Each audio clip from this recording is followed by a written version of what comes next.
சடை போட்டு விட்டு அம்மா துவைத்து முதல் நாள் நான் துவைத்து வைத்திருந்த பள்ளிக்கூடத்துக்கு போகும்போது சீருடையை சுடு தண்ணியை சொம்பில் தேக்கி வைத்து அதான் அயன் பாக்ஸ். அந்த ஏழைக்கு அதான் அயன் பாக்ஸ். இந்த சொம்பில் இருக்கிற தண்ணியை வச்சு நானே துணியை துவைத்த துணியை தேய்த்து சுருக்கங்களை எல்லாம் போக்கி அணிந்து கொண்டு அம்மாவுக்காக காத்திருப்பேன். மதிய உணவு பள்ளிக்கூடத்தில் கொடுப்பார்கள். காலை உணவு காத்திருப்பேன். அம்மா ஓடி வரும், அம்மா ஓடி வரும் என்றுதான் அந்த குழந்தை அந்த பேப்பரில் எழுதியிருக்கிறார். அவன் அதை படிக்கிற போது ஒரு சினிமாக்காரன் என்பதால் இல்லை, ஒரு மனிதனாக வாழ்க்கையின் பிறரின் துயரங்களிலே இருந்து கற்றுக்கொள்ள வேண்டும் என்று விரும்புகிறவனாக, பிறரின் துயரங்களில் பங்கேற்க விரும்புகிற ஒரு மனிதனாக, ஒரு 35-45 வயது மதிக்கத்தக்க இந்த ஒரு பெண்மணி ஒரு ஆண் துணை இல்லாமல் அவன் விட்டு பிரிந்து போயிருக்கிறான். அவன் நினைவாகவோ அல்லது அவன் நினைவில் இல்லாமலோ அவன் விட்டு போயிருக்கிற அந்த இன்னொரு மனுஷியை குழந்தையை வளர்ப்பதற்காக வாழ்க்கையோடு மண்டு கட்டி போராடிட்டு தனக்கு உண்பதற்காக கொடுத்த உணவை தூக்கி கொண்டு பறக்க சென்னை நகரத்து வீதிகளில் மார்பு குலுங்க ஓடி வருகிற காட்சியை என்னால் பார்க்க முடியும். இவ்வளவு இடிபாடுகளுக்கு இடையிலே தான் மனித வாழ்க்கையை நாம் பார்க்க வேண்டியிருக்கிறது. ஏன் உறவுகளுக்குடைய நெருக்கமும் பிரியமும் தோழமையும் குறைந்து கொண்டே வருகிறது. ஒன்றை நான் எல்லோரும் நினைவில் வைத்துக் கொள்ள வேண்டிய கட்டாயத்தில் இருக்கிறது. உலகின் எல்லா திறக்க முடியாத வாசல்களையும் திறக்குகிற ஒரு சாவி இருக்கிறது என்றால் அது அன்புதான், அது பிரியம்தான். அந்த பிரியம் தொலைந்து போகிறது. அந்த பிரியம் தொலைந்து போகிற போது குடும்ப வாழ்க்கையில் மட்டுமில்லை, சமூக வாழ்க்கையில் மட்டுமில்லை, குடும்பத்திற்குள் மனிதர்களுக்குள்ளே இருக்கிற பிரியத்தை, அன்பை தொலைத்து விட்டு நான் பெரியவளா நீ பெரியவளா என்ற பகைமை உணர்ச்சி வருகிறது. நான் பார்க்கிறேன். திருமணமான புதிதில் இது திருமணமாவதற்கு முன்பு நீ இன்றி நான் இல்லை, நான் இன்றி நீ இல்லை, நீ இன்றி நான் இல்லை, நான் இன்றி நீ இல்லை என்று துவங்குகிற வாழ்க்கை சில ஆண்டுகளிலேயே இந்த வீட்டில் ஒன்று நீ இருந்தா நான் இருக்கும். மொழி எப்படி மாறுது பாருங்க, எவ்வளவு கசப்பானதாகி விடுகிறது பாருங்க. நீ இன்றி நான் இல்லை, நான் இன்றி நீ இல்லை என்று வளர்ந்த அன்பும் பிரியமும் காதலும் உங்க வீட்டில் ஒன்று நீ இருக்கணும், இல்லாட்டி நான் இருக்கணும். அப்படியே இதை சேர்ந்து வாழ்ந்த சிலரையும் பார்க்கிறேன். நான் 35 ஆண்டுகளாக சேர்ந்து வாழ்ந்த ஒரு தம்பதிகளை பார்த்தோம் கிராமத்தில் போய். அந்த அம்மாவை நான் கேட்டேன், 35 வருஷம் அவர் பக்கத்தில் தான் உட்காந்துருக்காரு. யாரு? ஐயா பக்கத்தில் தான் உட்காந்துருக்காரு. 35 வருஷம் இந்த வாழ்க்கையை பற்றி என்ன சொல்ல விரும்புறீங்கன்னு கேட்டேன். அந்த அம்மா என்ன சொன்னாங்க அப்படின்னு முடிஞ்சிச்சு. 35 ஆண்டு கால வாழ்க்கைக்கான விமர்சனம். என்ன காரணம் கேட்டா, இவரு வீட்டுக்கு போனா பேச மாட்டார். ஏன்னா அவர் வேலை பார்க்கிறார். வேலை யார் பார்க்கறது சொல்லுங்க? சிலந்தி கூட வேலை பார்க்குது, வேலை பார்க்குது தனக்கான உணவை தேடி. இவர் வேலை பார்த்து களைச்சி வீட்டுக்கு போய் மனைவியோட பேச மாட்டாரு, குழந்தைகளோட பேச மாட்டாரு. எளிய சின்ன சின்ன சொற்களில், எளிய சின்ன சின்ன செயல்களில் உண்டாக்க முடிகிற அற்புதத்தை மனிதன் செய்ய தவறுகிறான். நீ சாப்பிட்டீங்க, பிள்ளைங்க சாப்பிட்டாங்களா, நான் வர வரைக்கும் காத்திருக்காது, நீ சாப்பிடு, பிள்ளைங்க சாப்பாடு போடு, நான் வந்து சாப்பிட்டுக்கிறேன், முடிஞ்சிச்சு. ஆனால் உள்ள நுழைகிற போது போடு அப்படின்னா அந்த அம்மா நினைச்சு தின்னு தவிர்க்கவே முடியாது. ஆமாம், சின்ன சொற்கள் தான்.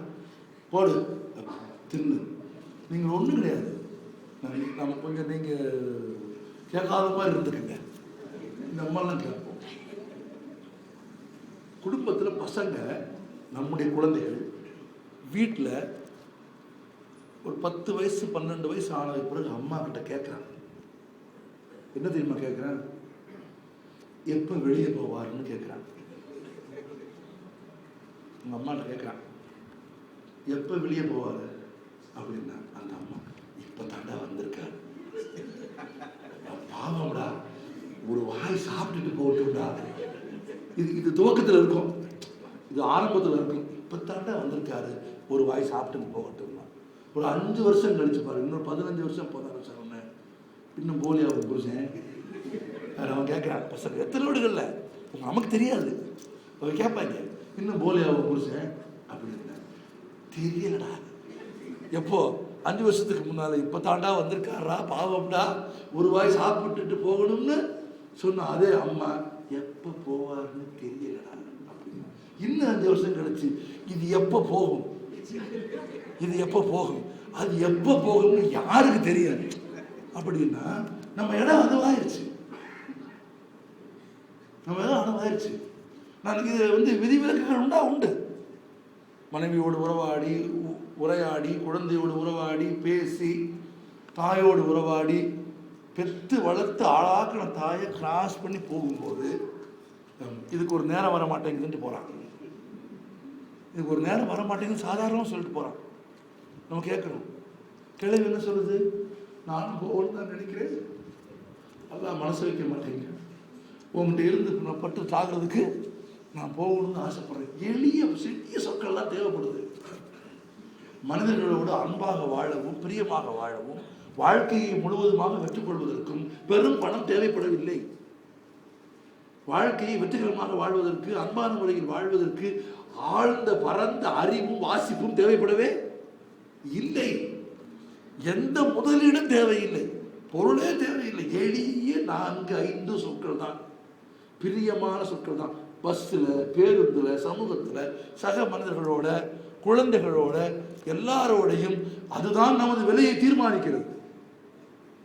ஒரு சமூகத்தில் ஒரு மனிதனின் விலையை தீர்மானிக்கிறது. எங்கள் சொந்த ஊரில் எங்கள் பெரியப்பா ஒருத்தர் இருந்தார், செத்து போயிட்டார். செத்த அன்னைக்கு மழை பெஞ்சிச்சு. அவருக்கு 2 மனைவிகள்.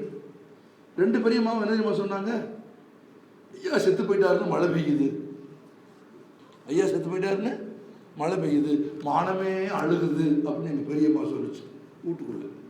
ஊரில் என்ன சொன்னாங்க தெரியுமா உங்களுக்கு?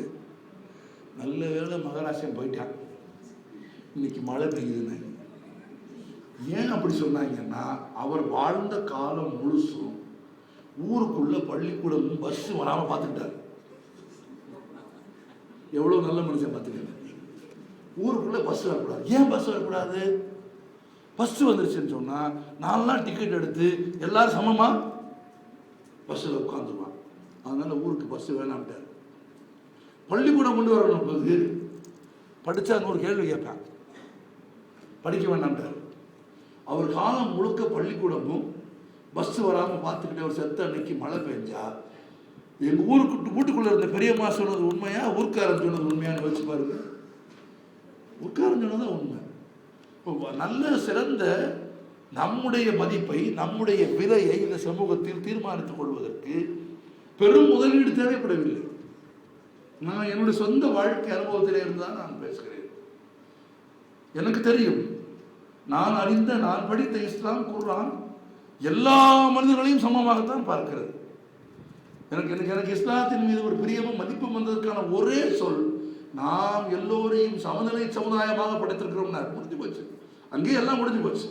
பிறப்பில் ஏற்றத்தாழ்வை கற்பித்த இந்திய சமூக வாழ்க்கையில் ஜாதியின் பெயரால் தீண்டாமையை அறிமுகப்படுத்திய இந்திய சமூகத்தில், நிறத்தின் பெயரால் வேற்றுமையை பாராட்டிய மேற்றுலகில், நிறம், இனம், ஜாதி, மொழி அனைத்தையும் கடந்து அனைத்து உயிர்களையும் சமமாக படைத்தோம் என்கிற ஒரு சொல் எனக்கு போதுமானதாக இருந்தது.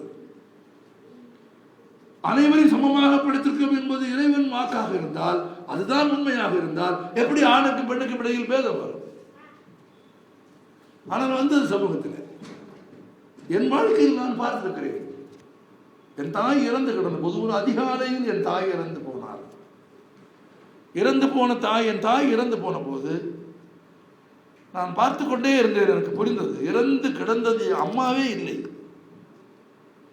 இறந்து கிடந்தது அப்பாவின் அதிகாரம். தன் வாழ்நாள் பூராவிலும் அப்பா இட்ட கட்டளைகளை, அப்பா இட்ட உத்தரவுகளை நிறைவேற்றுவதை மட்டுமே வாழ்க்கையாக வாழ்ந்திருந்த ஒரு பெண் இறந்து கிடந்தாள். இறந்து கிடந்தது அம்மா இல்லை, அச்சு முறிந்து போன அப்பாவின் அதிகாரம். அம்மாவின் மரணத்திற்காக அப்பா அழுத போது நான் அப்பாவை பார்த்தபோது எனக்கு மனதில் தோன்றியது, அப்பா அம்மாவின் மரணத்திற்காக கூட அழவில்லை, மாறாக தன் உத்தரவுகளை நிறைவேற்றுகிற ஒரு அடிமை இறந்து போனாள் என்கிற கவலையில் அழுதார் என்று எனக்கு தோன்றியது.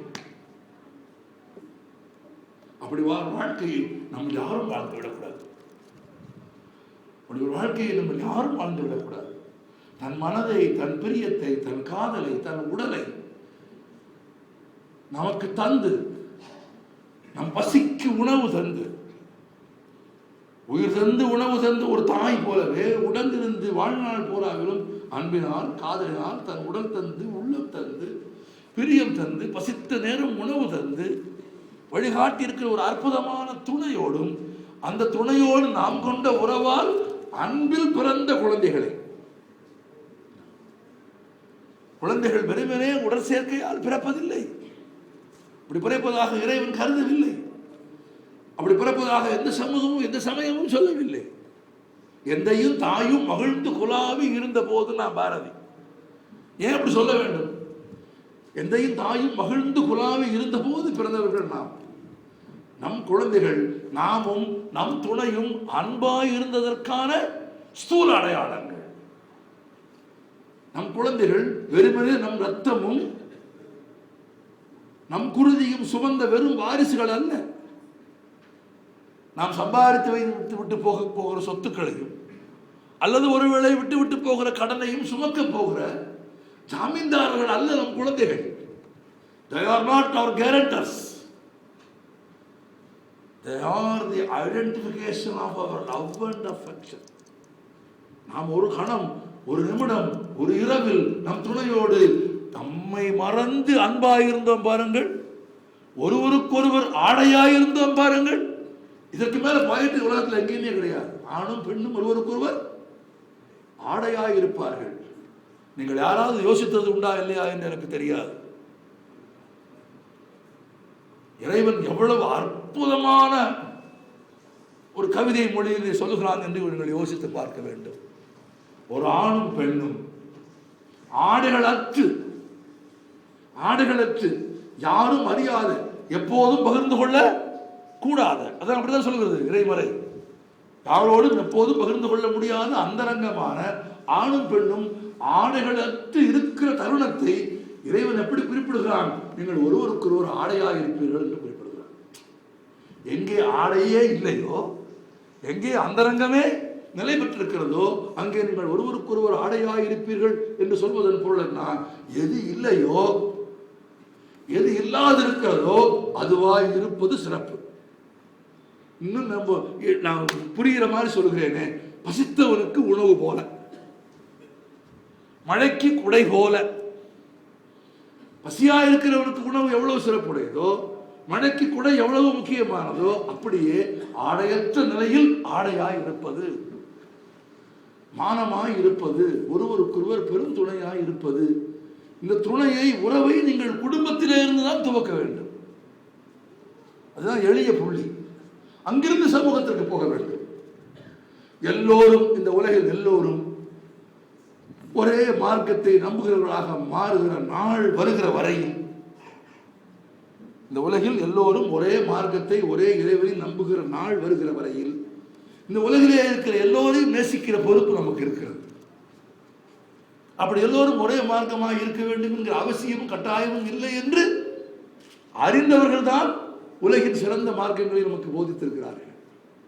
இந்த மார்க்கம் காட்டுகிற அறிவை, அன்பை, அதுதானே அன்பு தானே உலகின் எல்லா உயிர்களுக்குமான ஆதாரம். நம் குடும்பத்திலே இருந்து துவக்க வேண்டியிருக்கிறது. பெண்களிடத்திலே பிரியம், வன்முறை கையாளுவது, அடிப்பது மன்னிக்க முடியாத குற்றம். அது எனக்கு தெரியும். தன்னை விட பலகீனமான பெண்களையும் குழந்தைகளையும் யார் அடிக்கிறார்கள் என்றால் கோழைகள் தான், நாய்த்தோலில் வடிகட்டிய கோழைகள் தான் அதை செய்கிறார்கள். வீரர்கள் அதை ஒருபோதும் செய்வதே இல்லை. மானமுள்ளவர்கள் அதை ஒருபோதும் செய்வதில்லை. தன்மானம் இல்லாதவர்களும் கோழைகளும் தான் தங்கள் உடம்பிலே இருந்து புறப்படுகிற ஆத்திரத்தின் வலிமையை தாங்களே கட்டிக்கொள்வதாக தீர்த்துக் கொள்வதற்கான வலிமையற்றவர்கள் தான் வன்முறையை பிறர் மீது, குழந்தைகளின் மீது பிரயோகிக்கிறார்கள். அதற்கு எந்த இறை சட்டத்திலும் அனுமதி கிடையாது. அன்பினாலே தான் நீங்கள் மனிதர்களை ஆட்கொள்ள வேண்டும். எனக்கு ஒரு விலை, எனக்கு விலை எப்போது நிர்ணயிக்கப்படுகிறது தெரியுமா உங்களுக்கு? என்னை சுற்றி இருக்கிற என் குடும்பம், என் மனிதர்கள், என் சமூகத்தோடு நான் என்ன வகையான உறவு வைத்திருக்கிறேன் என்பதிலே இருந்துதான் என் விலை தீர்மானிக்கப்பட போகிறது. அது இறுதி தீர்ப்பு நாளில் இறைவன் எழுதுவான் இல்லையா? நீங்கள் வாழ்கிற போதே உங்கள் சமூகம் எழுதும். அது உங்கள் சக மனிதர்கள் சொல்வார்கள். அதான் நான் குறிப்பிட்ட பார்த்தீங்களா, 35 வருஷம் வாழ்ந்த வாழ்க்கையை பற்றி பேச சொன்னால் அப்படின்னு 2 வரியில ஒரு பெண் முடிக்கிறாங்கன்னா அந்த வாழ்க்கை என்ன? இப்போ உரையாடல் இல்லாத, அன்பு இல்லாத, தோழமை இல்லாத. எங்கிட்டே சில பேர் சொல்றாங்க நான் ரொம்ப ரிசர்வ் டைப்பு. அப்படின்னா என்னன்னு தெரியல எனக்கு. நான் யார்கிட்டையும் பேச மாட்டேன். சரி, நீங்க வேணா எங்க வீட்டில் வந்து கேட்டு பாருங்க, எங்க வீட்லயும் நான் யார்கிட்டையும் பேச மாட்டேன். நீ என்னத்துக்கு உசுரோடு இருக்க? தேவையே இல்லை. ஒரு கதை தெரியுமா உங்களுக்கு? ஒருத்தன் செத்து போயிட்டான். செத்து போய் பணமாயிட்டான். அந்த தெருவில் இருக்கவங்கெல்லாம் வந்து இறுதி மரியாதை செலுத்துவாங்க தானே, மாலையை போட்டு கும்பிட்டு போயிட்டே இருந்தாங்க. இப்போ பிணம் யோசிச்சான். அந்த பிணம் இதே தெருவில் 45 வருஷம் குடியிருந்தோம். ஒரு நாய் நம்மளை மதிக்கல, ஒருத்தன் வணக்கம் சொல்லலை, ஒருத்தன் ஒரு ரோஜா பூவை கூட நம்மகிட்ட பிரியமா கொடுக்கல. செத்து பணமா கிடக்கிறோம். வரிசையா வர்றாங்க, மாலைய போடுறாங்க, நின்று கும்பிட்டுட்டு போறாங்க. 45 வருஷமும் பணமாவே வாழ்ந்துருக்கலாமோ அப்படின்னு பணம் யோசிச்சுதான். வேற ஒன்றும் கிடையாது. அது 45 வருஷமும் பணமா வாழ்ந்ததுதான். நண்பர்கள் சொல்வாங்க, ராமசாமி செத்து போனான். ராமசாமி எனக்கு தெரிஞ்ச ஒரு ராமசாமி இல்லை, ஒரு பேர் ராமசாமி செத்து போனான். அது ராமசாமியா இருக்கலாம், ரங்கபத்துல்லாவா இருக்கலாம், ஜேம்ஸா இருக்கலாம், ஜோசப்பா இருக்கலாம், யாராவது இருக்கலாம். அவன் செத்து போனான்னா சரி, அவன் எப்போது வாழ்ந்தான்? அது ரொம்ப முக்கியமான கேள்வி. யார் வாழுகிறார்களோ அவர்களால் தான் சாக முடியும். யார் வாழவில்லையோ அவர்கள் புதிதாக சாக முடியாது. அவர்கள் ஏற்கனவே செத்து பிணம் போன்ற நாரிய ஒரு வாழ்க்கையை வாழ்ந்து கொண்டிருப்பவர்கள். அதனாலே தான் அவர்களிடத்திலே அவர்கள் குழந்தைகள் அண்டுவதில்லை. அதனாலே தான் அவர்களிடத்திலே நண்பர்கள், உறவினர்கள் அண்டுவதில்லை. அப்போ இந்த பிணம் போன்ற ஒரு வாழ்க்கையை நாம் வாழப்போகிறோமா இல்லையா என்பதுதான் ஒரு கேள்வி. உயிர்ப்புள்ள ஜீவனுள்ள ஒரு வாழ்க்கை, அன்பினால் பிரியத்தால் நிறைந்த ஒரு வாழ்க்கை. நான் யார்கிட்டையும் பேச மாட்டேன். நானே பார்க்குறேன், மெட்ராஸ்ல இருந்து டெல்லி வரைக்கும் ரயிலில் வர்றான், என் பக்கத்து சீட்டு தான் உட்காந்துருக்கான். ஆமாம், பேச மாட்டேங்கிறான். அந்த ஜன்னல், ரயிலில் இருக்க ஜன்னல் கதவுக்கு 30 முத்தம் கொடுக்குறான். அதை சாஞ்சிக்கிட்டு என்னோட ஒரு வார்த்தை பேச மாட்டேங்கிறான். எங்க போறீங்க? டெல்லி. அங்கே திரும்பிக்கிறான். திரும்ப உங்களை பல பேருக்கு இதே இருக்கு, எனக்கு தெரியும். ஒரு 20 ஆண்டுகளுக்கு முன்பு தமிழ்நாட்டில் நான் ஒரு கல்லூரி மாணவனாக, 25 ஆண்டுகளுக்கு முன்பு ஒரு கல்லூரி மாணவனாக இருந்த காலத்தில் எங்கேயாவது இந்தியா பூரா சுற்றி பார்க்கணும்னு ஆசைப்பட்டா நாங்கள் செய்கிற ஒரே வேலை, நான் ரொம்ப ஊர் சுற்றிருக்கேன், நான் பெரிய நாடோடி. ஆமாம், உலகின் எல்லா பெரிய நினைவு சின்னங்களுக்கும் போயிருக்கேன், வந்திருக்கேன், போயிருக்கேன். திடீர்னு இந்தியா பூரா சுற்றி பார்க்கணும்னு ஆசைப்பட்டால் ஒரு பையி, 4 புஸ்தகம், மாற்றிக்குள்ள 2 ட்ரெஸ்ஸு, கொஞ்சம் பணம், எதுக்கு? ட்ரெயினுக்கு மட்டும் எடுத்துக்கிட்டு ட்ரெயினில் ஏறிடலாம். ஆமாம், ஏறிட்டு ஒரு டிக்கெட்டை மட்டும் வாங்கிட்டு உட்கார்ந்தோம்னா நிச்சயமாக ரயிலில் குடும்பத்தோட ஒரு சம்சாரி வருவான், சோறு கட்டிட்டு வருவான். எனக்கெல்லாம் வந்து எல்லா மனிதர்களின் மீதும் ஒரு காதலும் அன்பும் வந்துச்சுன்னா, நான் சாப்பிட்ட சாப்பாடு என்ன, எத்தனையோ இஸ்லாமிய நண்பர்களின் வீடுகளில் சாப்பிட்ருக்கிறேன், எத்தனையோ சீக்கிய, எல்லா மதத்து, எல்லா இனத்து, எல்லா மொழிக்காரர்கள் வீட்லையும் சாப்பிட்ருக்கேன். அது இந்த குருதி தான் ஓடுது இந்த உடம்புல. ரயிலில் பிரயாணம் செய்யும் போது எதுக்கு ஒருத்தர் உட்காந்துருந்தானா, ஒரு பையன் தனியாக உட்காந்துருந்தானா, குடும்பமாக வந்தவங்க சாப்பிட போகிறதுக்கு முன்னால் நிச்சயமாக ஒரு வார்த்தை கேட்பாங்க, தம்பி சாப்பிட்டீங்களா? கேட்பாங்களா இல்லையா? இந்த இந்த கேள்வியை நீங்கள் விட்டுறக்கூடாது. அது கேட்கும்போது எங்கேயாவது வேடிக்கை பார்த்துக்கிட்டு இருந்தீங்கன்னா சாப்பாடு கிடைக்காது. அதுக்கு கவனமாக இருக்கணும் நீங்கள். ஆமாம், தம்பி சாப்பிட்டீங்களா அப்படின்னு கேட்ட உடனே இல்லை அப்படின்னு சாப்பிடுங்க அப்படின்னு அது ரொட்டியோ சப்பாத்தியோ பழைய சோறோ தயிர் சாதமோ புளி சாதமோ ஒரு கை அள்ளி கொடுக்காம ஒருத்தர் இந்தியாவில் சாப்பிட்டதில்லை. இதுக்கு மொழியே தேவைப்பட்டதில்லை. அது இன்னும் ரொம்ப சிறப்பான விஷயம். வடக்க போயிட்டாலும் கூட அப்படின்னு கேட்பான், சைகை 2 ரொட்டி வந்துடும். இப்படி ஒரு வாழ்க்கை இந்தியாவில் இருந்துச்சு 25 வருஷத்துக்கு முன்னால். ரொம்பலாம் கிடையாது, 25 வருஷத்துக்கு முன்னால். இப்போ எந்த ரயில் பெட்டியில் ஏறினாலும் எழுதி போட்டிருக்காங்க, யார் என்ன கொடுத்தாலும் சாப்பிடாது. யார் என்ன கொடுத்தாலும் சாப்பிடாதேன்னு எழுதி போடுற விளைவு நாமளும் யாருக்கும் எதுவும் கொடுக்கறது இல்லை. ஏன்னா நாம ஏதாவது கொடுத்து அவன் சாப்பிட்டுட்டு அவன் ஏதாவது ஒன்று கொடுத்தான்னா நீங்க முடியாதுன்னு சொல்ல முடியாது. வாங்கி சாப்பிட்டு அது ஏதாவது பிஸ்கட்டாக இருந்து அதில் மயக்க மருந்து இருந்தால் முடிஞ்சு போச்சு. நீங்கள் பார்த்தீங்கன்னா ஒரு 3 மாதத்துக்கு முன்னால் பெங்களூர்லேருந்து ரயில் சென்னைக்கு வருது. மயங்கிய நிலையில் யாருன்னு பார்த்தாக்கா ஒரு பெண் போலீஸ் அதிகாரி. அவருடைய உடைமைகள்லாம் காணும், முடிஞ்சு போச்சு. நான் கூட நண்பர்கள்ட்ட சொன்னேன், பெண் போலீஸ் அதிகாரியாக இருந்தாலும் அவரும் புகார் கொடுக்க ஒரு போலீஸ் ஸ்டேஷனுக்கு போகத்தானே வேணும். என்ன பாவப்பட போகிறாங்களோ தெரியலன்னு சொன்னாங்க. எப்போ ஆயிடுச்சு? ஒரு 25 ஆண்டுகளுக்கு முன்பு எதிரே பசித்த ஒருவன் இருந்தால் உணவு கொடுத்து சாப்பிட்ட இந்திய சமூகத்தில் இன்றைக்கு இல்லை. தொலைச்சிட்டோம். தெருவில் ஊரில் ஒரு வீட்டில் இளவு நடந்தால் ஊரே சாப்பிடாமல் இருந்த நாட்கள் உண்டு உண்டு. நான் பார்த்துக்கிறேன் 25 ஆண்டு. இன்றைக்கு இல்லை. நிறைய நிறைய நிறைய அற்புதங்களை, நிறைய நிறைய ஈரமான விஷயங்களை ஒரு சமூகம் இழந்து கொண்டே இருக்கிறது. நாம் ஒருபோதும் இழக்கக்கூடாது. நாம் இப்படி அடிக்கடி சந்திப்பதும் பேசுவதும் உரையாடுவதும் நிச்சயமாக பொழுதுபோக்கிற்கான தருணங்கள் அல்ல. பொழுதுபோக்குவதற்காக அல்ல நம்முடைய சந்திப்புகள், சிந்திப்பதற்காக. நாம் யோசிக்க வேண்டும். நம்முடைய குழந்தைகளோடு எப்படி உரையாட வேண்டும், மனைவியை எப்படி நடத்த வேண்டும், பெண்ணுக்குரிய இடம் எது இந்த சமூகத்தில், பேணி பாதுகாக்க வேண்டிய பேருயிர் பெண். அவளுக்கும் நமக்கும் விளைந்த அன்பினாலே பிறந்த குழந்தைகளை அன்பினாலே தான் வளர்க்க வேண்டும். நீங்க அப்படிலாம் சொல்லாதீங்க சார். அடிச்சு வளர்க்கலைன்னா திருத்தவே முடியாது சார் என்றெல்லாம் சொல்லுகிற தவறான ஆலோசனைகளை நான் உலகின் எல்லா வகையான சொல்ல வந்தேன். இவருடைய புத்தகம், ஃபராஸ்கானுடைய புத்தகம் நான் வருகிற போது எனக்கு நான் சொன்னேன், இந்த புத்தகம் நான் படிப்பதற்கு புத்தகம் வேண்டும். ஒரு வாரத்துக்கு முன்னால் புத்தகம் கொடுத்துருக்கேன்னு சொன்னேன். சென்னையில் என் வீட்டு முகவரி கொண்டு வந்து புத்தகம் கொடுத்தார். இந்த புத்தகத்தை அவர் ஒரு கள ஆய்வு செய்து எழுதுகிறார். இது மாதிரியான உரையாடல்களை உள்ள மனிதர்களை எல்லாம் கண்டு சந்தித்து பேசி எழுதப்பட்ட ஒரு புத்தகமாக இருக்கிறது. நான் உண்மையிலே ஃபெரோஸை பாராட்டுகிறேன்.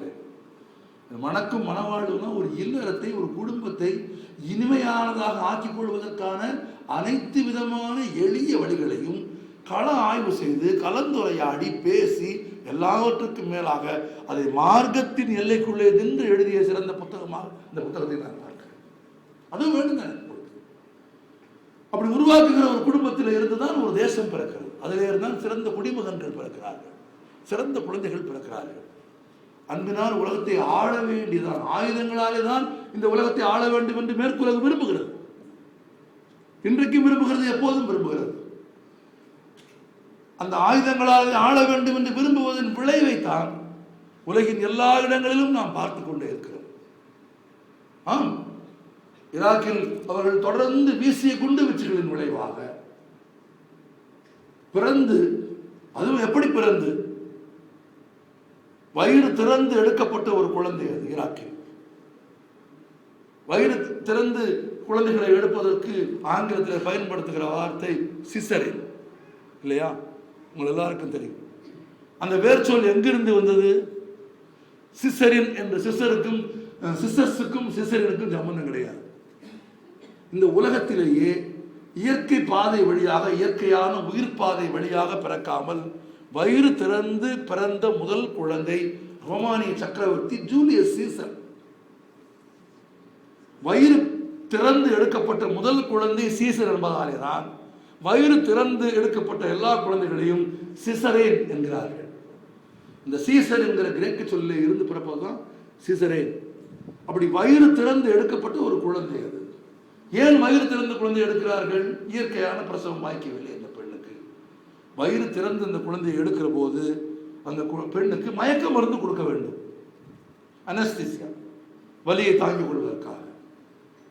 சதாமின் மரணத்திற்கு முன்பு நான் முதலில் சொன்னேன் பாருங்கள், மண்ணுக்கு கீழேயும் மண்ணுக்கு மேலேயும் இருக்கிற இயற்கை செல்வங்களின் மீது பேராசை கொண்ட மேற்குலகத்தினுடைய அநாகரிகமான போரின் விளைவாக ஈராக் மக்களின் மீது விதிக்கப்பட்டிருந்த பொருளாதார தடையின் காரணமாக ஈராக்கில் எங்கும் மயக்க மருந்து கிடைக்காது. இறக்குமதி செய்யப்பட வேண்டிய அனஸ்தீசியா எங்கும் கிடைக்காது. மயக்க மருந்து இல்லாமலேயே வயிறு பிளந்து வயிறு திறந்து குழந்தை எடுக்க வேண்டிய கட்டாயம். நீங்கள் ஒரு கணம் காலில் லேசாக ஒரு மேசை இடித்தால், ஒரு நாற்காலி இடித்தால் என்ன துயரம் படுவீர்கள் என்பதை நினைத்து பாருங்கள்.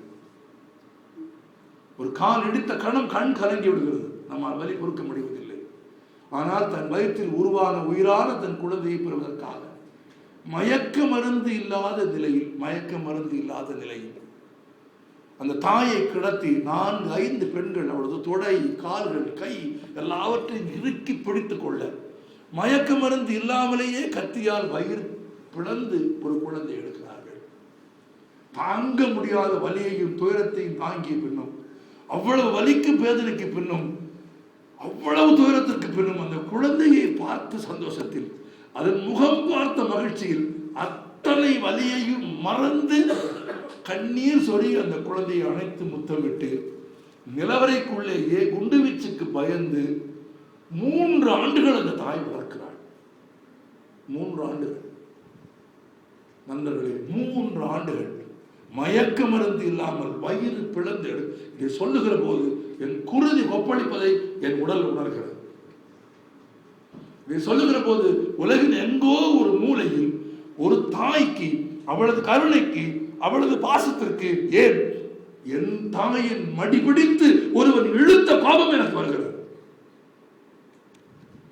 மயக்க மருந்து இல்லாமல் குழந்தை பெற்று 3 ஆண்டுகள் குண்டு வீச்சுக்கிலே இருந்து குழந்தையை பாதுகாத்த அந்த தாய் 3 ஆண்டுகளுக்கு பிறகு தான் குடியிருந்த நிலவரைக்கு பக்கத்திலேயே தாழ பறந்த அமெரிக்க விமானங்களின் குண்டு வீச்சுக்கு தன் குழந்தையை இழக்கிறாள். தாழ பறந்த அமெரிக்க விமானங்களின் குண்டு வீச்சுக்கு குழந்தையை இழந்த அந்த தாய் கைகளில் குழந்தையை வைத்துக் கொண்டு எனக்கு புரியாத அந்த ஈராக்கிய மொழியில் அவள் கதறி அழுவதை நான் இணையத்தில் பார்த்திருக்கிறேன். அவளது துயரத்தை அறிந்து கொள்வதற்கு எனக்கு மொழி தேவையில்லை. உண்மையில் நான் சொல்கிறேன் நண்பர்களே, நான் சொல்கிற வார்த்தைகள் சாதாரணமான வார்த்தைகள் இல்லை. அலைகள் பொங்கி ஆர்ப்பரிக்கும் ஒரு மகா சமுத்திரத்தை கூட, நான் திரும்பவும் சொல்கிறேன், நீங்கள் நினைவில் ஒரு தீவிலே குடியிருக்கிறவர்கள் நீங்கள், அலைகள் பொங்கி ஆர்ப்பரிக்கும் ஒரு மகா சமுத்திரத்தை கூட காலில் துளி கூட ஈரம்படாமல் நீங்கள் கடந்து போய்விட முடியும். நான் திரும்பவும் சொல்கிறேன், அலைகள் பொங்கி ஆர்ப்பரிக்கும் ஒரு மகா சமுத்திரத்தை கூட காலில் துளி கூட ஈரம்படாமல் நீங்கள் கடந்து போய்விட முடியும். ஆனால் வாழ்க்கை என்னும் சிறு நதியை கண்ணீர் இல்லாமல் எந்த கொம்பனாலும் கடக்க முடியாது, கடக்கவே முடியாது. அப்படி கையில் குழந்தையை ஏந்திய ஒரு தாயின் குரல் என்றைக்கோ எத்தனையோ ஆண்டுகளுக்கு முன்பு தொலைக்காட்சியில் இணையத்தில் கேட்ட அந்த குரலை இப்போது இந்த கணத்தில் உங்களோடு பேசுகிற போது என் செவிக்குள் நான் கேட்கிறேன். அப்படிப்பட்ட துயரங்களுக்கு முற்றுப்புள்ளி வைக்கிற மனிதர்களாக குடும்பத்திற்குள், சமூகத்திற்குள், உலகத்திற்குள் நடக்கிற அநீதிகளுக்கு எதிராக அன்பினால், அறிவினால் இந்த உலகத்தை வெல்லுகிறவர்களாக நாம் உருவாகிற போதுதான் நமக்கு ஒரு விலை கிடைக்கிறதோ இல்லையோ, நமக்கு ஒரு மதிப்பு கிடைக்கும். விலை என்பதை மதிப்பு என்று மாற்றிக்கொள்ள வேண்டிய ஒரு சமூகமாக நாம் இருக்கிறோம். அப்படி மதிப்பாக நம்மை மாற்றிக் கொள்வதற்கான பயிரங்கங்களை, உரையாடல்களை, சந்திப்பதை, நம் குழந்தைகளோடு பேசுகிற மொழியை, மனைவியோடு பேசுகிற மொழியை, நண்பர்களோடு, உறவினர்களோடு பேசுகிற மொழியை ஒன்றை நினைவிலே வைத்துக் கொள்ளுங்கள். புதிதாக ஒருவரை சந்திக்கிறீர்கள், பிரியமாக கை கொடுக்கிறீர்கள், கட்டி அணைத்து அன்பை வெளிப்படுத்துகிறீர்கள். அதிலே தான் அன்பு வெளிப்படும் என்று நீங்கள் நினைக்கிறீர்கள். ஆம், அதில் அன்பு வெளிப்படும் தான். ஆனால் நான் இன்னொன்று சொல்கிறேன். புதிதாகவோ ஏற்கனவோ அறிமுகமான ஒருவரை பார்த்த மாத்திரத்திலேயே அவர் கை வலிக்கிற அளவுக்கு கைகளை பற்றி எனக்கு அந்த அனுபவம் நிறையவே இருந்திருக்கிறது. சில பேர்ட்ட கையை கொடுத்துட்டு அழுவதற்கு பதிலாக நான் சிரித்த தருணங்கள் நிறைய இருக்கிறது. அவங்க ரொம்ப அன்பை வெளிப்படுத்துறதுக்காக பிடிச்சி நசுக்குவாங்க. சரி, ரைட், அப்பா கையை போடுவார்னு தான் இருக்கும். அவர் அவருடைய அன்பை வெளிப்படுத்துறதை பயன்படுத்துகிறார். அப்படி இறுக்கமாக கைகளை பற்றி குலுக்குவதன் மூலமாக அன்பை வெளிப்படுத்த முடியுமா? முடியும் தான். நான் அதை கேள்வி செய்யவில்லை, குறை சொல்லவில்லை, அது உண்மையும் கூடத்தான். ஆனால் சந்தித்த மாத்திரத்தில் கைகளை சந்தித்து பற்றி குலுக்கி மகிழ்ச்சியையும் சந்தோஷத்தையும் வெளிப்படுத்துவதன் மூலமாக அன்பையும் பிரியத்தையும் வெளிப்படுத்துவதை விடவும் ஏதேனும் ஒன்றை மனிதன் இழந்து வாழ்க்கையில் துடிக்கும் ஒரு தருணத்தில், துணையும் அன்பும் ஆதரவும் தேவைப்படுகிற ஒரு தருணத்தில் பற்றி வேகமாக அல்ல, மிக மிக மென்மையாக உங்கள் ஒற்றை விரலால் அந்த மனிதனின் தோளை நீங்கள் ஒரு முறை தொட்டால் போதும்.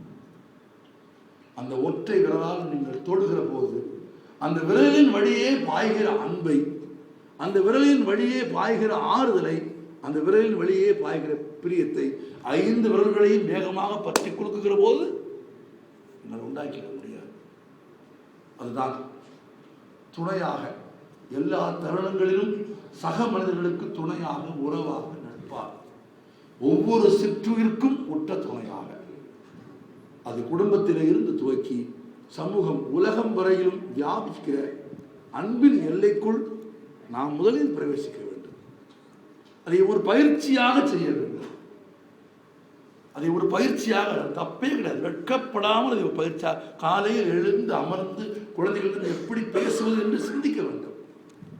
என்ன சொற்களை மனைவி இடத்தில் நேற்று என்ன பேசினோம், நம்மை அறியாமல் கோபத்தை கட்டிப்படுத்திக் கொள்ள முடியாமல் சினத்தால் சிறுமையான போக்கினால் ஏதேனும் பேசியிருந்தால் தாழ்ந்து மன்னிப்பு கேட்கிற போது நம் மதிப்பு கூடி விடுகிறது.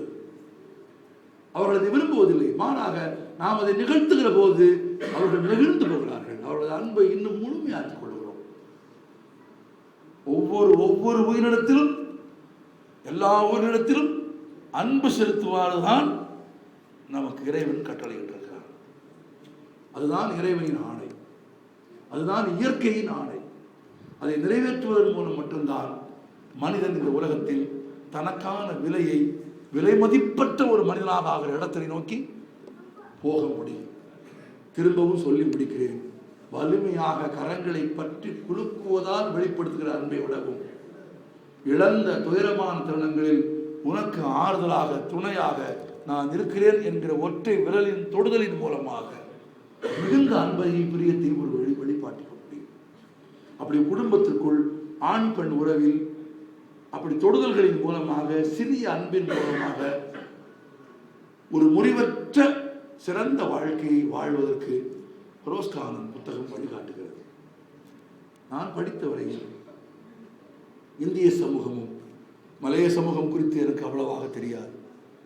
இந்திய சமூகமும் இல்லை, உலகத்தில் எல்லா இடங்களிலும் வாழ்க்கையை அர்த்தமுள்ளதாக வாழ வேண்டும் என்று விரும்புகிறவர்கள் தங்களுக்கு எல்லாம் தெரியும் என்ற மமதையை விடுத்து நாம் கற்றுக்கொள்வதற்கு இன்னும் நிறைய இருக்கிறது என்கிற பணிவோடு அது தொடர்பான புத்தகங்களை, இலக்கியங்களை, அது தொடர்பான முறைகளை நிறைய கேட்பதன் மூலமாக, நிறைய படிப்பதன் மூலமாக நாம் கற்றுக்கொள்கிறோம், கற்றுக் கொடுக்கிறோம். ஒரு மனிதனின் அல்லது ஒரு மனுஷியின் இந்த வாழ்க்கையின் பிறப்பின் நோக்கம் தான் பிறந்த நாளிலே இருந்து தான் இந்த உலகத்தை விட்டு நீங்குகிற வரையில் கற்றுக்கொள்வது, கற்றுக் கொடுப்பது. நிறைய படியுங்கள், நிறைய கற்றுக்கொள்ளுங்கள். உங்களிலும் எளிய மக்களுக்கு, குழந்தைகளுக்கு நிறைய கற்றுக் கொடுங்கள். கற்றுக் கொடுப்பதால் நீங்கள் கல்வி பெறுவீர்கள், கற்றுக்கொள்வதால் நீங்கள் அறிவு பெறுவீர்கள். இந்த அறிவும் கல்வியும் உங்களுக்குள் சாந்தத்தை, அமைதியை, ஆளுமையை உண்டாக்கும். அந்த அமைதியும் சாந்தமும் ஆளுமையும் குடும்பத்தில் பரவும், அது சமூகத்திற்கு பரவும். உலகத்திற்கு தேவைப்படுவது ஆயுதங்கள் அல்ல, அறிவால் இந்த உலகத்தை ஆளுகிற ஒரு சமூகம். வெறும் வெற்று கோஷங்களாலும் கூப்பாடுகளாலும் இந்த உலகத்தின் எதிரிகளை நீங்கள் சந்திக்க முடியாது. உணர்ச்சி வசப்பட்ட ஆவேசமான நீண்ட உரைகளின் மூலமாக எதிரிகளை தோற்கடிக்க முடியாது. எதிரியின் வலிமையை உணர்ந்து, இந்த உலகத்தின் எதிரிகளின் வலிமையை உணர்ந்து அவர்களை அறிவுபூர்வமாக வெல்ல வேண்டும் என்று நாம் விரும்பினால், நமது படைகள், நமது குடிகள், நமது குடும்பம், நமது சமூகம் பிளவுபட்டதாக இல்லாமல் ஒன்றுபட்டதாக இருப்பது அவசியம். ஒன்றுபட்டால் உண்டு வாழ்வு என்று பாரதி பாடியது குடும்பத்திற்கு பொருந்தும், வீட்டிற்கு பொருந்தும், வீதிக்கு பொருந்தும், நாட்டுக்கு பொருந்தும். ஒன்றுபட்டால் உண்டு வாழ்வு. அப்படி வாழுகிற போது நமது மதிப்பை உலகம் உணரும். அப்படி வாழுகிற போது நமது மதிப்பு தானே உயரும். நிச்சயமாக நான் உங்களோடு பேசிய சொற்கள் எதுவும் ஏதேனும் ஒரு உயர்ந்த பீடத்தின் மீது நின்று ஒரு சமூகத்திற்கு அறிவுரை சொல்கிறவனாக நின்று நான் பேச இல்லை. அப்படி பேசுகிற பழக்கம் எனக்கு இல்லை. இன்னும் வயது ஏறினாலும் கூட அந்த மனோபாவத்திற்கு நான் போக மாட்டேன். என் வாழ்க்கையில் நான் பார்த்ததை, என் வாழ்க்கையில் நான் கேட்டதை, என் வாழ்க்கையில் நான் படித்ததை, என் வாழ்க்கையில் நான் உணர்ந்ததை, இந்த வாழ்க்கை எனக்கு உணர்த்தியதை உங்களோடு பரிமாறிக்கொண்டேன். உங்களோடு பகிர்ந்து கொண்டதன் மூலமாக என் துயரங்களை குறைத்துக் கொண்டேன்.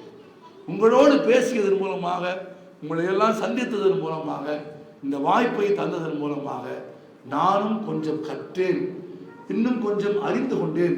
பேசுகிற ஒன்றை இன்னும் சிறப்பாக எப்படி பேசுவது, பேசுகிற ஒன்றை இன்னும் எப்படி சிறப்பாக சொல்வது என்பதை ஒவ்வொரு கூட்டத்திலும் பேசுகிற போது நாம் கற்றுக்கொள்கிறோம்.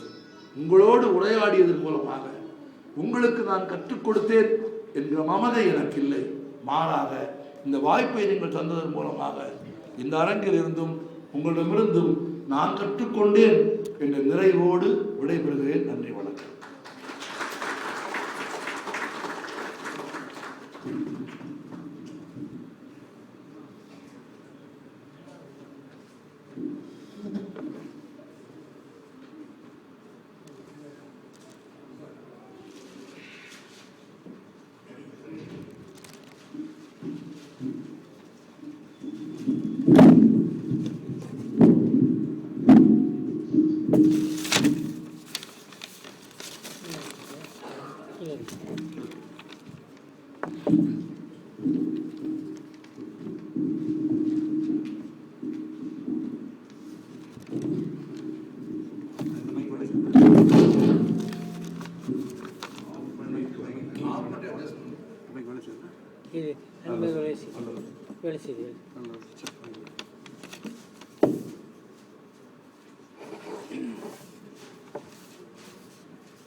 திரு பாரதி கிருஷ்ணகுமார் அவர்கள் மிகவும் அற்புதமான முறையிலே அருமையான ஒரு சொற்பொழிவை ஆற்றி நம் அனைவரையும் சிந்திக்க வைத்திருக்கின்றார்கள்.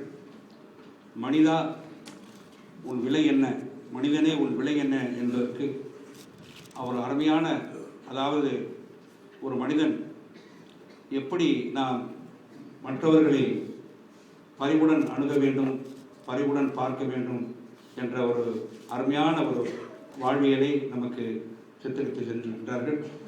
அவர்களுக்கு நாம் நன்றியை தெரிவித்துக் கொள்கின்றோம். அண்ணே, இந்த சவுண்ட் சரியில்லை.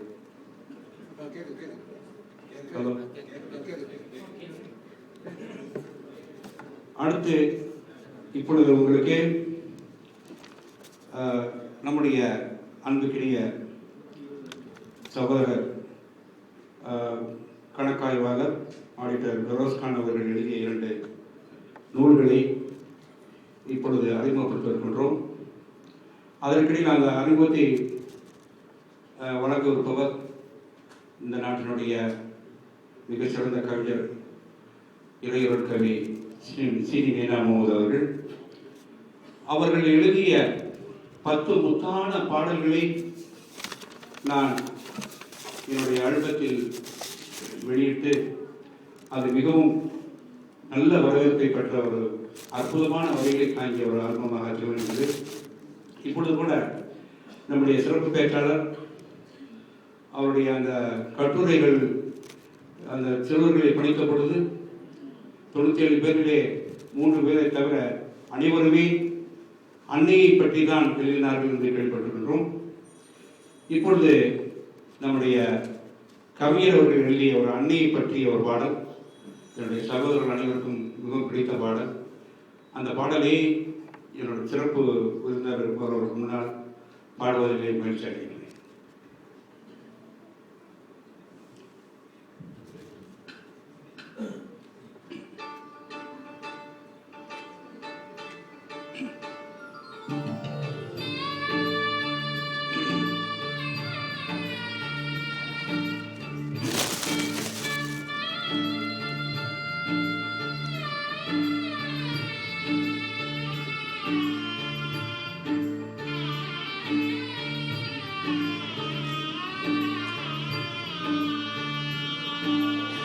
அன்னை திருக்காலடியில் பிள்ளையரின் சொர்க்கம் என்று தந்தை மனம் நிறைவடைந்தார் தங்கும் இறை அருள் என்று அண்ணல் நபி சொன்ன மொழி மறந்தாய். கண்ணுக்குள்ளும் நெஞ்சுக்குள்ளும் உன்னை வைத்து காத்தவரை கண்டபடி நோக வைக்க துணிந்தாய். நீ கண்ணை விட்டு ஒளி பெறவா இணைந்தாய். அன்னை திருக்காலடியில்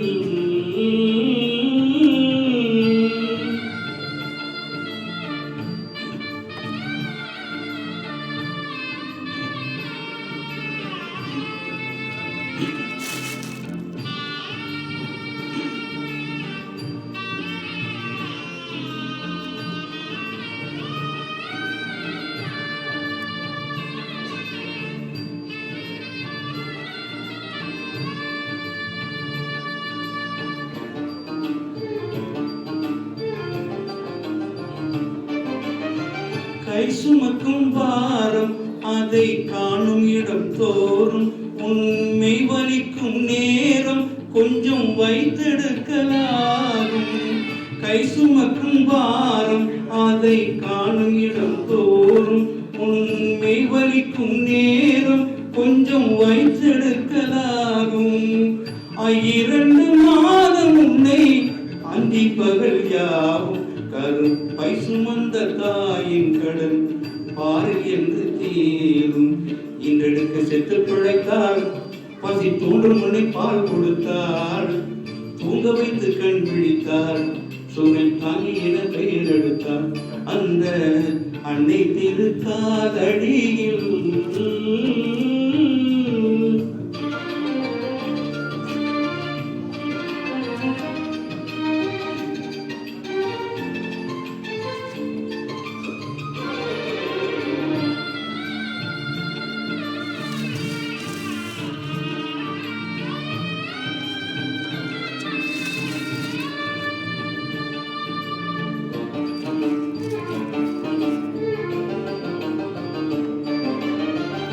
ஆடை அணி என்ன விளையாடும் பொருள் என்ன பள்ளிக்கூடம் செல்லும் போது வந்து கூடும் செலவென்ன.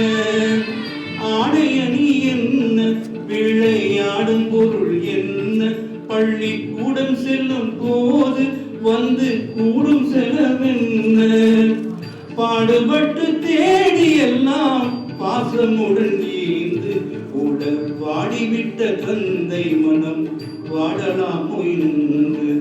நீ பிறந்த நாள் முதலாய் தான் பிறந்த நாள் மறந்தால் நீ சிறந்து வாழ கண்டு தான்மையிட காத்திருந்தார். அந்த தந்தை மனம் நிறைவடைந்தார் தங்கும் இறை அருள் என்று அன்னை திருக்காலடியில் பிள்ளையரின் சொர்க்கம் என்று அண்ணன் நபி சொன்ன மொழி மறந்தாய். கண்ணுக்குள்ளும் நெஞ்சுக்குள்ளும் உன்னை வைத்து காத்தவரை கண்டபடி நோக வைக்க துணிந்தாய் நீ கண்ணை விற்று ஒளி பெறவா நினைந்தாய் அன்னை திருக்காலடியில்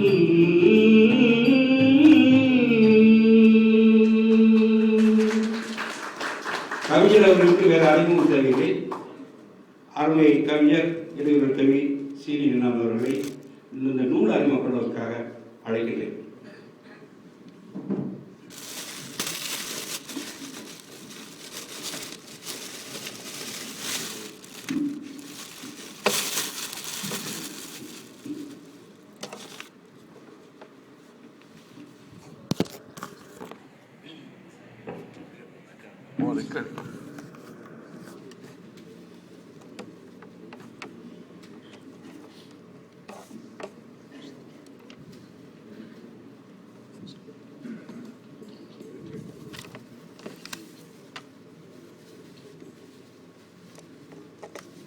அன்புக்கும் மதிப்பு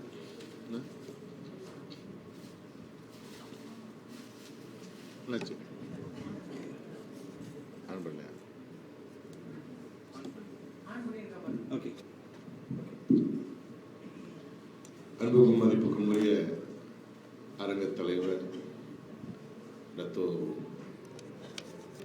உமர் ராபி அவர்களே, இங்கே அமர்ந்திருந்தவர்களை எல்லாம்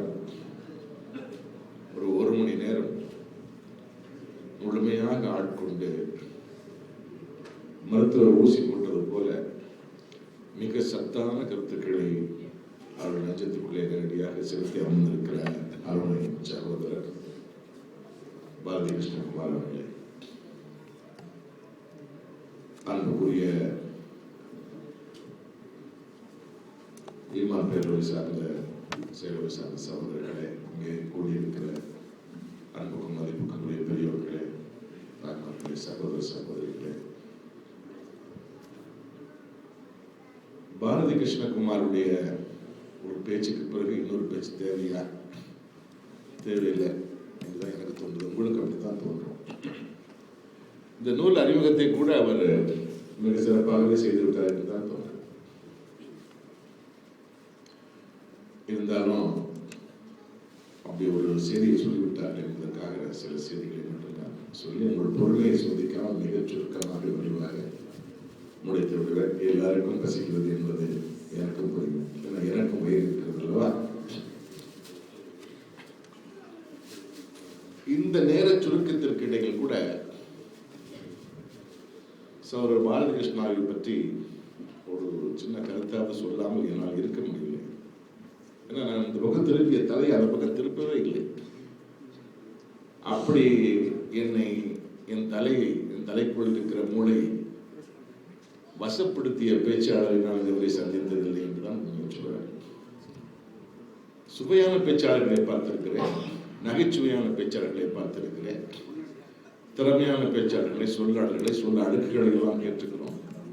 இப்படி உள்ளத்தில் நேரடியாக பாய்கிற அந்த ஆற்றல் கொண்ட பேச்சு நான் திருக்குறான் மாநாட்டில் அவருடைய பேச்சு கேட்டேன். அது கூட ஒரு பொதுவான பேச்சாக இருந்தது. இது நம்முடைய வாழ்க்கையை பற்றிய நேரடியான அந்த பேச்சுக்களிடம் கேட்கும் பொழுது இப்படிப்பட்ட பேச்சாளர் வாயிலாக இந்த கருத்துக்கள் மக்களிடம் சென்றால் நிச்சயமாக அது அவர்களை பாதித்து நல்ல மாற்றங்களை கொண்டு வரும் என்ற நம்பிக்கை எனக்கு ஏற்படுகிறது. அவர் பேசிக் கொண்டிருக்கும் போது எனக்கு தோன்றிய சில சின்ன வரிகள் அவற்றை சொல்லிவிட்டு நான் இதை பார்க்கிறேன். பாண்டியன் நெடுஞ்செழியன் மீண்டும் இங்கு வந்தானோ, பூந்தமிழை இளங்கோதான் ஈந்து உலகை கொண்டனோ, சீருயர்ந்த சிந்தனையை பாரதிய தந்தனோ, யார் இவனை பேச்சினிலே நேரெதிர்ந்து வெல்லுவனோ என்று ஒரு சின்ன கவிதை அவர் பேசிக்கொண்டிருக்கும் எனக்கு வந்தது. அவ்வளவு ஆற்றலான அந்த பேச்சை கேட்பதற்கு வாய்ப்பு எல்லாம் நமக்கு நன்றி கூறி, அவருடைய அந்த ஆற்றல் எல்லா மக்களுக்கும் மட்டுமன்றி குறிப்பாக முஸ்லிம் சமுதாயத்துக்கும் அதிகமாக பயன்பட வேண்டும் என்ற ஆவலை வெளிப்படுத்தி நான் எனக்கு கொடுத்த தலைப்புக்கு வருகிறேன். சகோதரர் பாலகிருஷ்ணகுமார் அவர்கள் சொன்ன செய்திகள் எல்லாமே இந்த 2 நூல்களுக்கும் பொருந்தும். ஒரு வாழ்க்கையை பற்றி தான் பேசினார், மனிதனுடைய விலையை பற்றி பேசினார். அவர் சுருக்கமாக முடிக்கும் போது சொன்னார், இறைவன் என்ன கட்டளைகளை மனிதனுக்கு இட்டிருக்கிறானோ அதனை கடைபிடித்தால் அவனுடைய மதிப்பு, அவனுக்கு சரியான உரிய மதிப்பு கிடைக்கும் என்று சொன்னார். அதுதான் இஸ்லாம். இஸ்லாம் என்பது, முஸ்லீம் என்றால் இறைவனுடைய அடிமை, இஸ்லாம் என்பது அந்த அடிமை வாழ்வதற்குரிய வாழ்க்கை முறை. அவ்வளவுதான், ரொம்ப சுருக்கமாக சொன்னோம். ஆனால் என்ன நிலைமை என்று சொன்னா, என்னையும் சேர்த்து தான் சொல்றேன், இஸ்லாத்தை நாம் ஒரு வணக்க முறையாகத்தான் பார்க்கிறோமே ஒழிய வாழ்க்கை முறையாக பார்ப்பது. இஸ்லாம் வந்து ஒரு வே ஆஃப் வர்ஷிப் இல்லை, வே ஆஃப் லைஃப் அப்படிங்கிற அந்த நுட்பத்தை மட்டும் நம்ம பெரும்பாலும் மறந்துவிடும். இஸ்லாமிய கல்வி என்பது கூட பெரும்பாலும் தொழுவது எப்படி, நோன்பு வைப்பது எப்படி, ஹஜ் செய்வது எப்படி என்று தான் நாம் ரொம்ப சிரத்தை எடுத்து கற்றுக்கொள்கிறோம். குர்ஆன் ஓதுவது எப்படி என்று தான் கற்றுக்கொள்கிறோம் ஒழிய குடும்பம் நடத்துவது எப்படி, பிள்ளை வளர்ப்பது எப்படி என்பதை பற்றியும் நாம் ஆழமாக மார்க்க ரீதியாக கற்றுக்கொள்வதில்லை. குழந்தை வளர்ப்பை பற்றி ஒரு செமினார் நடந்தால் நம்ம போய் உட்கார்ந்துருக்கிறோம். அங்கே யாராவது ஒரு தன்முனைப்பு பேச்சாளர் பேசுவார். குழந்தை வளர்ப்பை பற்றி பெருமானார் ஸல்லல்லாஹு அலைஹி வஸல்லம் என்ன சொன்னார்கள் என்று நாம் தேடி பார்ப்பதில்லை. அதுபோலத்தான் ஒன்றா இரண்டா எத்தனை மனைவிகளுடன் பெருமாள் வாழ்ந்தார்கள் என்பது உங்களுக்கு தெரியும். அத்தனை பெண்களுடன் வாழ்ந்த அவர்களுடைய அனுபவம் அவர்களுடைய வழிகாட்டுதலை விட சிறந்த வழிகாட்டுதலை, அவர்களை விட பெரிய குடும்பியார், அதை விட சிறந்த வழிகாட்டுதலை அவர் யார் நமக்கு வழங்க முடியும்? ஆனால் அந்த வழிகாட்டுதலை பின்பற்றிக் கொண்டிருப்பதாக சொல்லிக் கொள்கிற நமது குடும்பங்களே அன்றைக்கு நிலை என்ன, எப்படி இருக்க வேண்டும்? நம்ம குடும்பங்கள் அப்படியே இன்ப பூத்து குழுமம் பூங்காவாக இருக்க வேண்டும். ஆனால் இப்போ எப்படி இருக்கிறது? மலேசியாவில் இந்தியர்கள் மத்தியில் மொத்த மனவிலக்கு விழுக்காட்டில் 100% விழுக்காடு இந்தியர்களுடைய மனவிலக்கு என்று அறிக்கை சொல்லுகிறது. நல்ல வேலை அவர்கள் தமிழ் முஸ்லீம்களுடைய விழுக்காடு என்று தனியாக பிரிக்கவில்லை. ஆனால் நாமும் நம்மிடையே அந்த தலாக் செய்திகளை கேள்விப்படுகிறோம். தலாக் செய்வதற்குரிய காரணங்களோடு செய்தால் பரவாயில்லை. பெண் கற்பாக இருக்கிறது, இந்த ஒரு காரணம், எத்தனையோ காரணம். தலாக் சொல்வதற்கான 16 காரணங்களை பட்டியலிட்டு வைத்திருக்கிறார் ரோஸ்கானாவுடைய மன வாழ்க்கையை பற்றிய நூலில். 16 காரணங்கள். நீங்கள் தெரிந்து கொள்ள வேண்டுமானால் அதை நான் சொல்லி விளக்க முடியாது, நீங்கள் வாங்கி. பெருமானார் ஸல்லல்லாஹு அலைஹி வஸல்லம் வாழ்க்கையில எல்லாத்துக்கும் முன்மாதிரி இருக்கு. அவருடைய முன்மாதிரி இல்லாத ஒன்றே கிடையாது. ஆனால் தலாக் விவாக விலக்கு செய்வதற்கு மட்டும் அவருடைய முன்மாதிரி இல்லை, அவங்க செய்ததே இல்லை, முன்மாதிரி இல்லை. இறைவன் அனுமதித்த காரியங்களிலேயே மிக மிக அவனுக்கு விருப்பம் கோபம் மூட்டுவது தலாக் என்று சொல்லப்படுகிறது. அது ரொம்ப சாதாரணம். இப்ப எஸ்எம்எஸ்ல தலாக் பண்றாங்க, இமெயில்ல தலாக் பண்றாங்க. இது யார் செய்யணும்? முஸ்லீம்கள் சொல்லலாம். அப்ப அந்த நிலைமையில முஸ்லீம்கள் தான் அவருடைய குடும்ப வாழ்க்கை எப்படிப்பட்டதாக இருக்க முடியும், சரியாக இருக்குன்னு சொல்ல முடியும்? உலகத்துக்கே வழிகாட்டக்கூடிய எல்லா வகையிலும் சிறந்த முன்மாதிரி, அழகிய முன்மாதிரி என்று சொல்லக்கூடிய அந்த பெருமானார் ஸல்லல்லாஹு அலைஹி வஸல்லம் வாழ்ந்து அவங்க யாரும் சொல்லிட்டு போகல. எத்தனையோ அறிஞர்கள் சொல்லியிருக்கிறாங்க, பொய் பேசாதேன்னு சொல்லியிருக்கிறாங்க.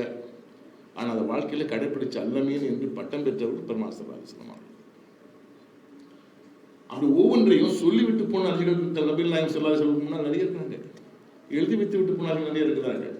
செய்து காட்டி விட்டு போன அறிஞர் யார் என்று நீங்க பார்த்தா பெருமானார் ஸல்லல்லாஹு அலைஹி வஸல்லம் முன்னும் அப்படி அழகான, பின்னாலேயும் அழகான, ரொம்ப குறை. அவர்களுடைய ஒரு பகுதியாகத்தான் பார்க்க முடியுமே ஒழி அவரை போன்ற அந்த முழுமையான துணைகளை பார்க்க முடியாது. அப்படிப்பட்ட ஒரு வழிகாட்டுதலை நாம் வைத்துக்கொண்டு ஏன் இப்படி இருக்கிறோம், ஏன் அந்த வழிகாட்டுதல் இல்லாதவர்களிடத்தில் என்ன சிக்கல்கள் இருக்கின்றனவோ அப்படிப்பட்ட வழிகாட்டுதல் இல்லாத சமயத்தினரிடமே, கூட்டத்தினரிடம், சமுதாயத்தினரிடம் என்ன சிக்கல் இருக்கணும், அதே சிக்கல் நம்மகிட்ட இருக்குன்னா அப்ப நம்ம முஸ்லீம்கள் சொல்வதற்கு என்ன அர்த்தம் இருக்கிறது? அர்த்தம் இல்லை. ஒரு காலத்துல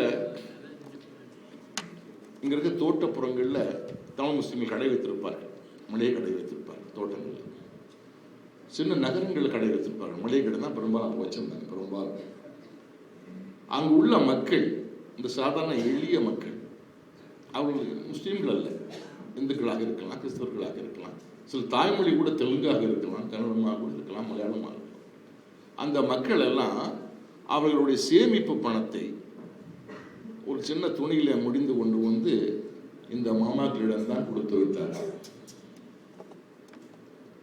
அவர்கள் வங்கியில் கூடவோ அப்ப அப்பனிடமோ தாத்தாவிடமோ கொடுத்து வைக்கவோ அல்லது அவர்களுக்கு இருக்கிற அந்த வேலை பார்க்குற தோட்டத்துடைய கிராணிக்கிட்ட மேனேஜர்கிட்ட கொடுத்து வைக்கணும் அவங்களுக்கு துணிச்சல் நம்பிக்கை இல்லை.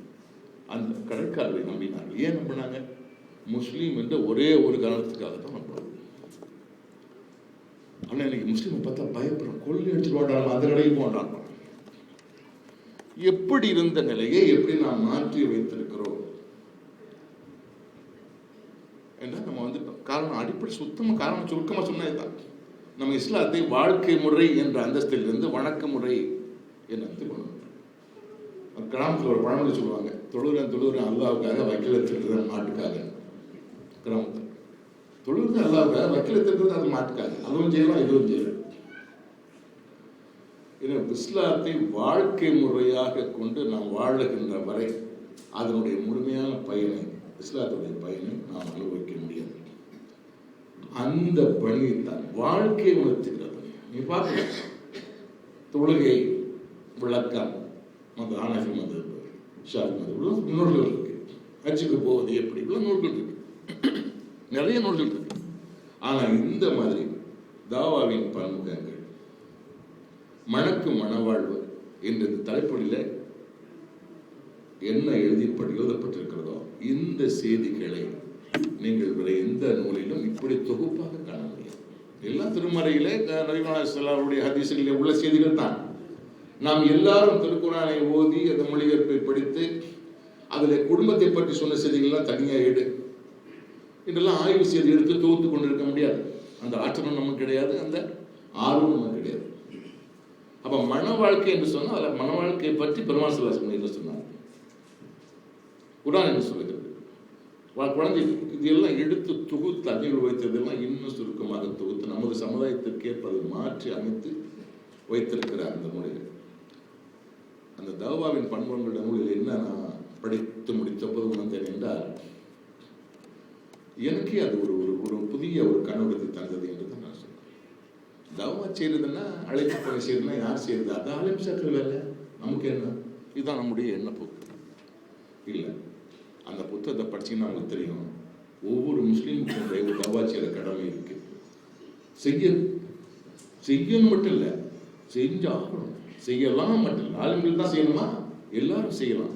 செய்யலாம் மட்டும் இல்லை, செய்யணும், செய்ய வேண்டும், செய்ய முடியும். அப்படி தாவா செய்யறதுக்கு என்ன பை போட்டு உட்கார வச்சு பிரசங்கம் பண்றதா? அது இல்லை. நான் வாழ்க்கையில் ஒரு முஸ்லீம் எப்படி இருப்பானோ அப்படி இருந்தாலே போதும், அதான் தாவா. அந்த தாவா தான் பெருமாள் செஞ்சாங்க. இஸ்லாம் வாழால் பரப்பப்பட்டதுன்னு சொல்லுவார்கள். இல்லை, இஸ்லாம் வாழ்க்கை முறையால் பரப்பப்பட்டது, வாழால் கிடையாது. இஸ்லாம் வாழால் பரப்பப்பட்டிருந்தால் 800 ஆண்டு காலம் முகலாய முஸ்லீம்கள் ஆண்ட அந்த இந்தியாவில் ₹1 முஸ்லீம் எல்லாம் வேற மாதிரி இருக்கவே முடியாது. வாழ்க்கை முறையாக பிறந்தது. எல்லா அதுக்கு பின்பற்றிய மற்ற ஞானிகள் அறிஞர்கள்லாம் வாழ்ந்து தான் காட்டணும். இன்றைக்கும் கூட அந்த பிரசனுடைய நூலை அதை படிச்சு பார்த்தீங்கன்னா, அவர் சாதாரண வாழ்க்கையில் அவர் கடைபிடித்த சில ஒரு நல்ல இயல்புகள் வெளிப்படுத்தியதன் காரணமாகவே எத்தனை பேர் முஸ்லீம் இஸ்லாத்துக்கு வந்திருக்கிறார்கள் என்பதை பார்த்து எனக்கு மிகவும் வியப்பாக இருக்கிறது. நாம் ஒவ்வொருத்தரும் தாவா செய்வோம். இமாம் கசாலி அவர் சொல்வது போல நாம் ஒவ்வொருவரும் ஒரு சின்ன மஹமது தான். நமக்கு இஸ்லாத்தை பரப்புகிற வேலை இருக்கிறது. எப்படி பரப்புறது? பிரசங்கம் பண்றது. நாம செய்யணும், அதை பார்த்து ரொம்ப அழகான முறையாக இருக்கிறதே என்று மற்றவர்கள் அந்த அழகான முறையை பார்த்து ரசித்து இது யார் சொன்னது, எப்படி கிடைத்தது என்று யோசித்து அந்த இடத்துக்கு வர. முஸ்லீம்களுடைய சாப்பாட்டை சாப்பிட்டு பார்த்து சாப்பாடே இப்படி இருக்க, இவனுடைய வாழ்க்கை முறை எப்படி இருக்கும், இஸ்லாத்துக்கு வந்தவனா இருக்கலாம். இப்போ சாப்பாட்டே ஒருத்தருக்கு இஸ்லாத்தை கொண்டு வரும்னா நீ ஒழுங்கா முஸ்லீமா வாழ்க்கை எத்தனை பேர் முஸ்லீம் இஸ்லாத்தை கொண்டு வரும்? அதான் இஸ்லாத்துக்கு எண்ணிக்கை சேர்க்கணுங்கிற நோக்கத்தில் நான் சொல்லலை.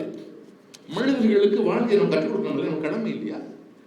நம்ம திங்கிற நல்ல சோத்தை மற்றவங்க திங்கணும் இல்லையா? நம்ம வாழ்க்கை அந்த நல்ல மார்க்கத்தை நம்ம சகோதரர்களாகிய மற்ற இன மக்கள், மற்ற மொழி மக்கள், மற்ற மத மக்கள் எல்லாம் தெரிந்து அவங்களுக்கு பின்பற்றினா உலகமே சுபிட்சமா இருக்கும், அமைதியா இருக்கும் அல்லவா? எனவே இந்த மாதிரியான செய்திகளை வாழ்க்கைக்கு தேவை. அந்த காலத்து தமிழ் முன்னோர்கள் வாழ்க்கையை அகம் புறம் என்று பிரித்தார்கள். அகம்னா என்னன்னா இல்லற வாழ்க்கை, அகம் வீட்டுக்குள்ள வர்றது, இங்க ரகசியமா இருக்கும். புறம்னா மற்றவர்களும் வாழ்கிற வாழ்க்கை, அது வியாபாரம் ரீதியாக, கல்வி ரீதியாக, சற்று ரீதியாக, எந்தெந்த மற்றவர்கள்ட்ட எல்லார்ட்டையும் நம்ம பேசுறதெல்லாம் வாழ்றதெல்லாம் புறம். அந்த புற வாழ்க்கையை பற்றி ஒரு நூல் தாவா, அக வாழ்க்கையை பற்றி ஒரு நூல் மணக்கும் மன வாழ்க்கை. இது ரெண்டையும் முழுமையாக நான் படித்து முடித்த போது அடிப்படையில் ஒரு மனிதன் முஸ்லீமாக சிறந்த முஸ்லீமாக வாழ்ந்து அந்த வாழ்க்கையில் அவன் வெற்றி பெறுவதற்குரிய என்னென்ன செய்திகள் வேண்டுமோ அவற்றில் உள்ள மிக முக்கியமான செய்திகள் எல்லாம் மிக மிக பொருத்தமான எளிய முறையில், மிக சாதாரணமாக தமிழ் படிக்க தெரிந்தவன் கூட புரிந்து கொள்ளுகிற முறையில் மிக சுவையாக அழகாக சொல்லப்பட்டிருக்கிறது. பெரிய கித்தாப்லாம் வால்யூம்லாம் கிடையாது, சின்ன புக்கு தான். அதை படித்து முடிக்கும் போது நீங்கள் அந்த பற்றி அறிஞர்கள் விளக்கத்துக்கு கூட்டத்துக்கு சென்ற 1000 சொற்பொழிவுகளை கேட்டதை, 1000 நூல்களை படித்ததை நீங்கள் உட்கார்ந்து 6 முறை தெளிந்து பொறுக்கி எடுத்தால் எப்படி இருக்குமோ அப்படிப்பட்ட பொறுக்குமணிகளை பெற்றுக்கொண்ட ஒரு பயனை அடைவீர்கள்.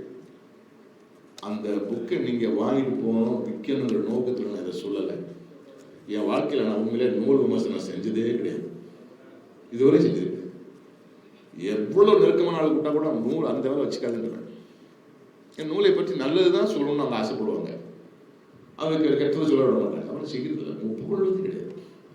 இதை நானே செய்கிறேன், நானே முன் வந்தேன். ஏன்னா நூலை நான் தற்செயலாம் முதலே படித்ததுனால அதை பற்றி பேசலாம் என்ற முடிவுக்கு வந்தேன். அவர் ஃப்ரோஸ்கானுக்கு அவர் சார்ட்டர்ட் அக்கௌண்ட் ஆடிட்டர், நல்லா வசதியாக உள்ளாமல் இருக்கார். அதனால அவருக்கு அவருடைய பொருளாதாரத்திலேயே பல பணிகள் செஞ்சுட்டு இருக்காரு. தலைவர் சொன்ன மாதிரி அந்த காலத்தில் 94 அவர் வீட்டுக்கு பக்கத்துலேயே ஒரு மதரசா ஆரம்பிச்சு, பெண்களுக்கு மதரசா ஆரம்பிச்சு நடத்திட்டு இருந்தார். இப்போ ஒரு பெரிய மெட்ரிகுலேஷன் ஸ்கூல்லே நடத்துறாரு. அதனால் அவர் நிறைய பணிகள் செஞ்சுட்டு இருக்காரு. அதனால் அவருடைய வாழ்க்கை தேவை புரிஞ்சு மேலே பணிகள் செஞ்சுட்டு இருக்காரு. அவருக்கு இந்த நூலை வச்சு ஆதாயம் வரணும் அது செய்யறாங்க. நூலை செஞ்சு ஆதாயம் இருக்காங்க. அந்த நூல் அந்த நோக்கம் ஆதாய நோக்கத்தில் அல்ல. அவர் இந்த வாழ்க்கை முறை அவர் எழுதியிருக்கிற செய்திகளுடைய அந்த செய்திகளை எல்லாம் வாழ்ந்து அனுபவப்பட்டு அதனுடைய பயனை பெற்றதுனால இது நம்ம அவர்களுக்கும் கிடைக்க வேண்டும் என்ற ஆர்வத்தில் தான் எழுதியிருக்கிறார். அதை பரப்புவதுதான் நோக்கம். தமிழ் படிக்க தெரிந்தவர்களுக்கு அந்த நூல்களை பரப்ப வேண்டும் என்பதுதான் அவருடைய நோக்கம். அவருடைய பொருளாதாரத்தை வளர்த்துக் கொள்ள வேண்டும் என்பதல்ல, பொருளாதார நோக்கில் அல்ல. அதனால தமிழ் படிக்க தெரிஞ்ச எல்லாரும் அந்த நூலை வாங்கி படிங்க. அவர் விற்பனைக்குன்னு சொன்னா 100 புத்தகம் வந்திருப்பாரு. அவர் கொண்டு வந்திருக்கிறதே 20 புத்தகம் தான். ஒரு 30 இருக்கு, 20 இருக்கு, அவ்வளவுதான். நான் கேட்டேன், என்னைக்கு இந்த மாதிரி பண்ணி வச்சிருக்கிற அப்படின்னு. நமக்கு பரப்பு அப்புறம் தேவைப்பட்டா கொடுத்துக்குவோம், நமக்கு பரப்புறதுதான் நோக்கம். யாராவது வெளியே ஒரு நூல் அறிமுக விழா 20 புக்கு கொண்டு வருவாங்களா? அவருடைய நோக்கம் பரப்புவது. அதனால இந்த நூல்களை தமிழ் படிக்க தெரிஞ்ச எல்லாரும், நான் உங்களில் ஒரு பிணாயக்காரன் இல்லையா, நான் ஏதாவது ஈட்டி பிடிச்சிட்டு நாளைக்கு என்னை பார்த்து கேட்பீங்க, அன்றைக்கி இது மாதிரி சொல்லி நான் மனமாற சொல்லியிருக்கேன். அந்த நூல்களை நீங்கள் வாங்கி படிக்கணும். நிச்சயமாக அது உங்களுடைய ஆன்ம ஞானத்தில் வாழ்க்கை முறையில் மிகப்பெரிய மாற்றத்தை ஏற்படுத்தும், தெளிவை கொடுக்கும். அது இந்த உலக வெற்றிக்கு மட்டுமல்ல, இம்மையும் மறுமையிலும் வெற்றி பெறுவதற்குரிய மிகப்பெரிய உதவி அந்த 2 நூல்களும் செய்யும். தமிழறிந்த அனைவரும் வாங்கி படியுங்கள். ஒருவேளை தமிழறியாளர்கள் இருந்தால் தமிழ் அறிந்த நண்பர்கள், உங்கள் மனைவி கணவர் இங்கே இருக்கிறார், மனைவிக்கு படிக்க தெரியும் என்றால் மனைவியிடம் கொடுத்து படிக்க சொல்லுங்கள், பிள்ளைகளை கொடுத்து படிக்க சொல்லுங்கள். அவ்வளோ அருமையான நூல்கள், அதை படியுங்கள், பயன்பெறுங்கள் என்று கேட்டுக்கொண்டு இதற்கு மேலே நான் பேசுவது நியாயமாக இருக்காது. இந்த அவ்வளோ அழகான பேச்சுக்கு பிறகு இந்த அறிமுக உரை கேட்கிற அளவுக்கு பொறுமையாக இருந்த பொழுதுலாம் நன்றி கூறி, இந்த வாய்ப்புக்கு நன்றி கூறி அழைக்கிறேன். நன்றி. இளைஞர் கவி அவர்கள் மிகவும் சிறப்பான ஒரு அறிமுகத்தை இப்பொழுது சென்றார்கள். ஒரு நூல் 10 வெள்ளி.